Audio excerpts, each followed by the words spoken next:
Yo boys, this is Meric and how you doing? How you doing? Anyway, after tons of requests about making a mid lane guide to get a very high skills, therefore you calibrate for 4K. So I decided to make a mid lane guide, but before we jump to that, let me explain the differences between getting a very high skills as a support and as a core. Now as a support, Valve will calibrate your MMR based on how much heal you did, the stun duration, buying supporting items, using swap or shadow grave or whatever skill you have to save your carry. Even using glimmer cape and force staff will count as well, and using it even against the enemy will count as well. So simply as a support, you don't need to get a high GPM or XPM. All what you need to do is to get assist and try to not die, because KDA is important for both core and support. So that's the general idea of how to get a very high skills as a support. Now as a core, things will get really hard, especially if you are a shitty player. So what you need to do is getting at least 250 CS in every game, getting a fairly high GPM and XPM, and it must be above at least 600 to dominate getting a very high skills. There is also KDA, which you need to dominate it as well. So just make sure that you get kills, assists, and try to not die. That's the general idea. Now there is other things which are related to the hero that you are playing, the items that you bought, and finally your skills, and I will talk about them later on this video. Now I have made a checklist for you so you can apply them one by one. Number 1, picking a good mid lane hero.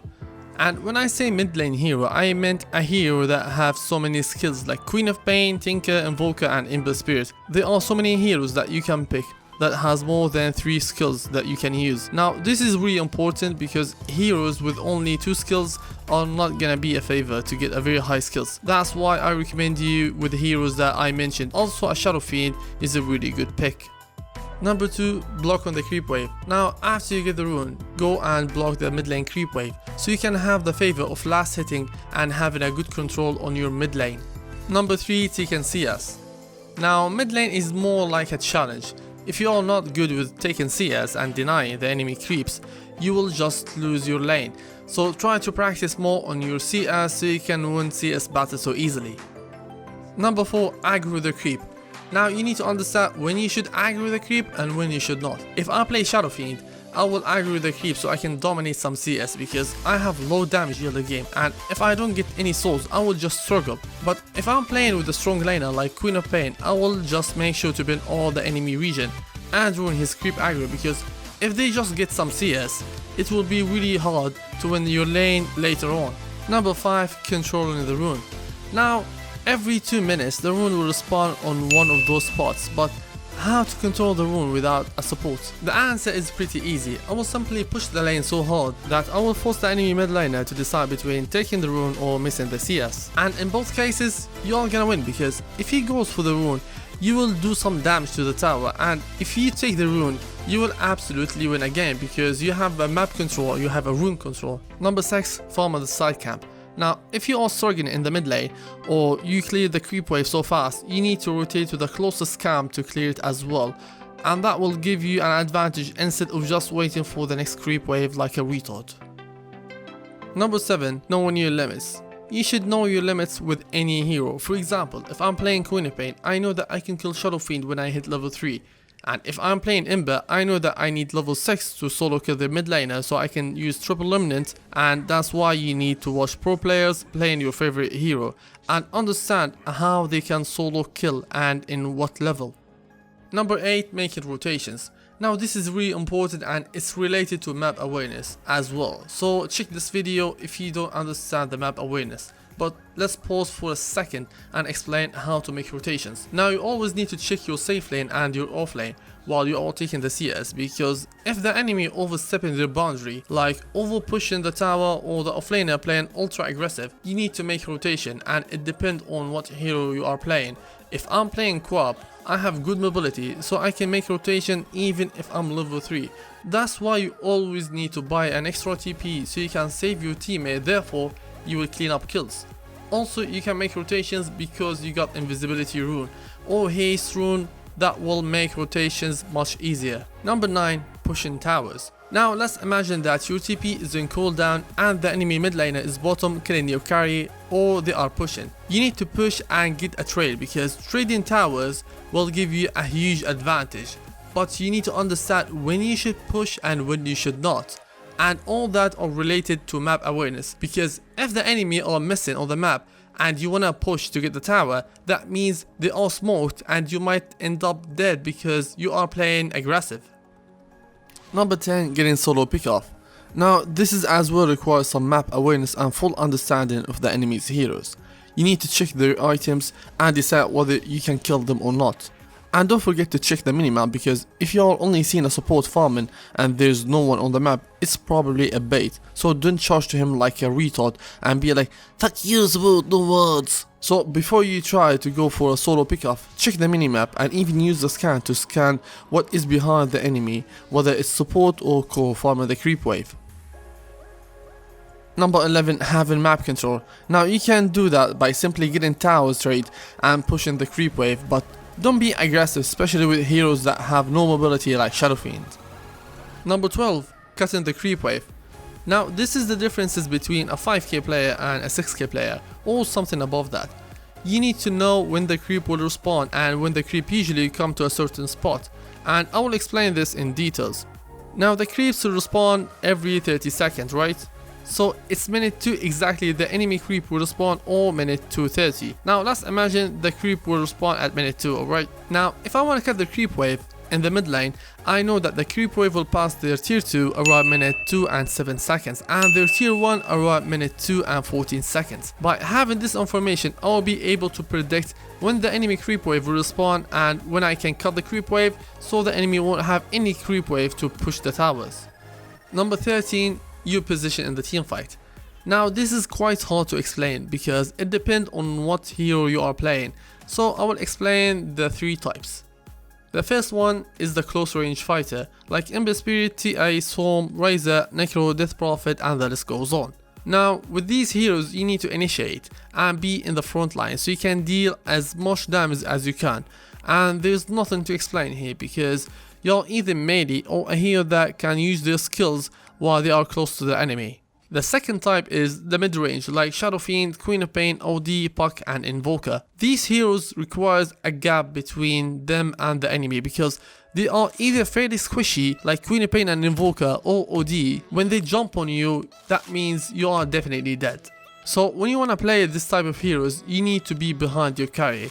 For example, if I play Queen of Pain, I would never use my blink aggressively unless it's a solo pickoff, because if I blink to the enemy, it means I will die so fast. So I want to blink on someone that I know that I will be able to kill and he have only low HP because he won't turn and fight.